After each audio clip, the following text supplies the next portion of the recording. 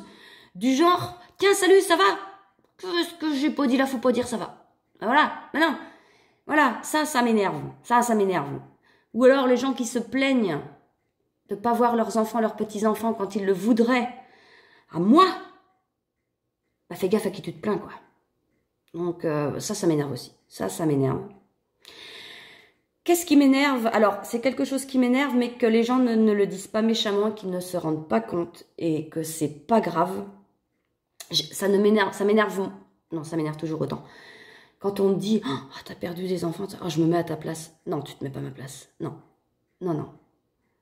Tu sais pas, tu te mets pas à ma place. Jamais je dirais ça pour quoi que ce soit dehors. Quoi que ce soit. T'es pas à la place des gens tant que t'as pas vécu ça.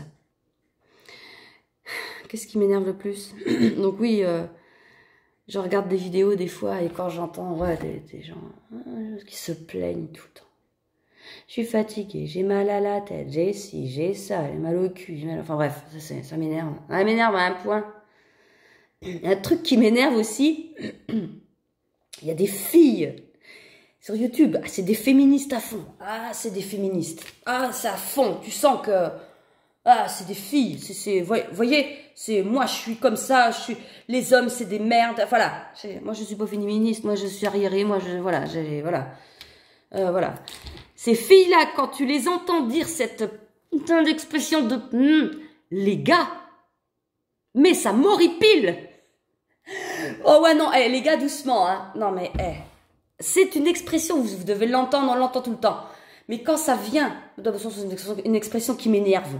Et quand doucement les gars. Les gars, mais ça veut dire quoi ça les gars? Mais ça m'énerve. Il y a des jeunes qui le disent, bon, quand c'est les jeunes encore. Les jeunes. Non, c'est en général, les jeunes, c'est des féministes à fond et ça m'énerve. Mais au bout, ça c'est un truc qui m'agace. Ça m'agace, voilà. Qu'est-ce qui m'énerve? Il y a des choses qui m'énervent. Quand t'es en sandales et qu'il pleut dehors, ça m'énerve. T'as les pieds mouillés, ça m'énerve. Mais à part des conneries comme ça, non, plus rien m'énerve. Franchement, je laisse couler maintenant. Je laisse couler, je laisse... Je m'en fous. De toute façon, faut pas se prendre la tête. La vie, elle est comme elle est. Faut la vivre et puis c'est tout. Ne prends pas la tête. Je revérifie quand même avant de finir la vidéo s'il y a d'autres questions. On ne sait jamais. Alors non, c'était pas une question. C'est un commentaire que j'ai vu hier. Et je ne l'ai pas noté, mais je me suis dit... Parce que j'avais pas de quoi noter au moment, je ne l'ai pas vu chez moi. Et là, je me suis dit... Donc c'est une... C'est une phrase... Je ne vais pas dire le pseudo, elle va se reconnaître. Je suis veuve depuis le 15 juillet. J'ai beaucoup de mal à vivre seule. Explique-moi tes conseils pour m'aider à ce dur moment. Ah, ça m'a touchée. Ça m'a touchée. Et déjà, ce que je vais te dire... Alors, je lui ai répondu. Je vais vous dire ce que je lui ai répondu. Je lui ai répondu... Je ne peux juste que te souhaiter plein de courage. C'est très dur. Le temps n'enlève pas la douleur. Ça ne passe jamais, mais ça apaise. Je te promets qu'un jour, ta vie sera plus douce. Et déjà, je peux pas te donner de conseils. Je ne suis pas à ta place parce que je n'ai pas perdu mon mari, j'ai perdu mes enfants. Donc toi, tu te retrouves seule. Pas moi, je me suis pas retrouvée seule. J'étais avec mon mari et mon fils. Après, le vide. Il y a un vide. Ça, qu'est-ce que tu peux faire pour combler ce vide? Rien. Rien, c'est irremplaçable. Voilà, ce que je peux juste dire, c'est que c'est le temps qui apaise. Et un jour, au début que les enfants sont décédés, je ne sais plus qui m'a dit, j'ai entendu ça de quelqu'un de vive voix qui m'a dit, je ne veux pas te mentir, ça passera jamais. Et là, je me suis dit, waouh, t'en as pour ta vie à en chier. Ben oui, ça passera jamais. Mais par contre, le temps apaise. Et j'espère qu'il apaisera de plus en plus. Mais tu peux pas dire, ah ouais, c'est vrai, un jour j'ai perdu mes enfants. Voyons, c'était pas marrant. Bah non. Non. Ça reste une vie. Alors, je dis moi mes enfants, mais toi, c'est ton mari. Ça reste à vie. À vie. C'est des épreuves que, bah voilà, ça te tombe dessus. T'as pas le choix que d'accepter et de faire avec. De faire sans, plutôt. Il n'y a pas le choix. Ouais, j'ai aucun conseil à donner, à part juste, ouais, à part dire, ouais, c'est vrai qu'on dit le temps apaise, et oui, je constate que oui, c'est vrai. C'est vrai. Alors, des fois, t'as des trucs qui te reviennent en pleine tronche, mais des souvenirs, des images, des flashs, tout et rien. Mais il n'y a rien à dire, il n'y a rien à faire. Voilà, bon, et bien c'est sur cette note que je vais terminer cette seconde partie de FAQ. Je vous remercie d'être allé jusqu'au bout. Et je vous retrouve prochainement dans un vlog. Voilà. En attendant, je vous fais de gros bisous. Et je vous dis à bientôt. Allez, salut!